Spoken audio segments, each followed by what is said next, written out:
सोचिए, क्या कोई बिल्डिंग, कोई मंदिर बिना सीमेंट के बन सकता है? सुनने में थोड़ा अजीब लगता है ना? लेकिन आज हम एक ऐसे ही मंदिर की कहानी जानेंगे। जी हाँ, बिल्कुल सही सुना। चलिए इस अनोखे मंदिर के बनने की कहानी को समझते हैं। तो इस अनोखे मंदिर की कहानी शुरू की जाए और इसकी शुरुआत ना एक बड़े ही दिलचस्प सवाल से करते हैं। आज के ज़माने में जब हम चारों तरफ सिर्फ कंक्रीट की ही बिल्डिंगें देखते हैं तो ये सोचना भी मुश्किल लगता है। मतलब बिना सीमेंट के कोई मंदिर, क्या ऐसा सच में मुमकिन है? और यही बात संत किशनदास महाराज रामद्वारा मंदिर को एकदम खास बना देती है।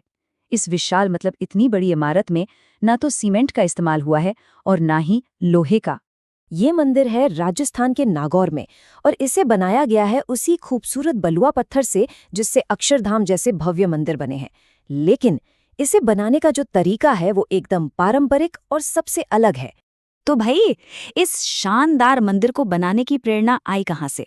चलिए अब ये जानते हैं। देखिए, इस मंदिर की जड़ें ना सदियों पुरानी हैं।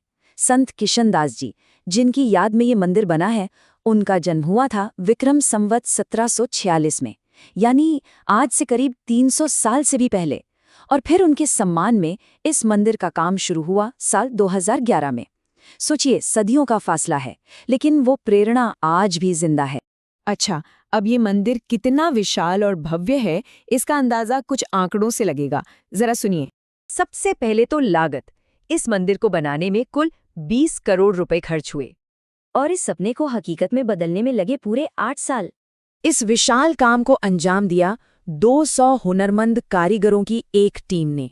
और इन सब ने मिलकर 52 फुट ऊंची इस पूरी इमारत को 88 मजबूत पत्थर के खंभों पर खड़ा कर दिया।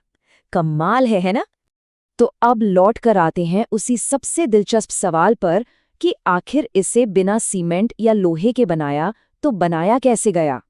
इसका राज छिपा है हमारी प्राचीन तकनीकों में। देखिए, आमतौर पर हम पत्थरों को जोड़ने के लिए सीमेंट का इस्तेमाल करते हैं ना, लेकिन इस मंदिर में पिघले हुए सीसे और तांबे का इस्तेमाल हुआ है। और लोहे की कीलों की जगह जिनमें जंग लगने का डर रहता है, वहां लगाई गई पीतल और तांबे की कीलें, ताकि इसकी मजबूती सदियों तक बनी रहे। और हाँ, ये मत सोचिएगा कि इन चीज़ों का इस्तेमाल थोड़ी मात्रा में हुआ। इन बड़े बड़े बलुआ पत्थर के टुकड़ों को जोड़ने के लिए 10 क्विंटल सीसा और 10 क्विंटल तांबा पिघलाया गया। ये सिर्फ कोई पुरानी तकनीक नहीं है, ये तो एक भूली हुई निर्माण कला को दोबारा जिंदा करने जैसा है। बनाने का तरीका अनोखा था और इसी वजह से इस मंदिर की कलाकारी भी एकदम बेमिसाल बन पड़ी है। चलिए अब जरा इसकी शानदार नक्काशी पर नजर डालते हैं। खुद मंदिर ट्रस्ट का ये दावा है, और मैं उन्हीं के शब्द बता रही हूँ, कि इस तरह की बारीक खड़ाई और बेजोड़ नक्काशी प्रदेश में किसी भी दूसरे मंदिर में नहीं है। अब ये दावा ही बताता है कि इस मंदिर की कलाकारी किस स्तर की है। तो मतलब ये सिर्फ एक इमारत नहीं है, ये तो पत्थर पर तराशी गई कला का एक ऐसा जीता जागता नमूना है जो आने वाली पीढ़ियों को भी हैरान कर देगा। तो कुल मिलाकर ये मंदिर इस बात का एक जिंदा सबूत है कि कैसे आज की सोच को, आज के विजन को हमारे पुराने ज्ञान के साथ जोड़कर कुछ वाकई में अद्भुत बनाया जा सकता है।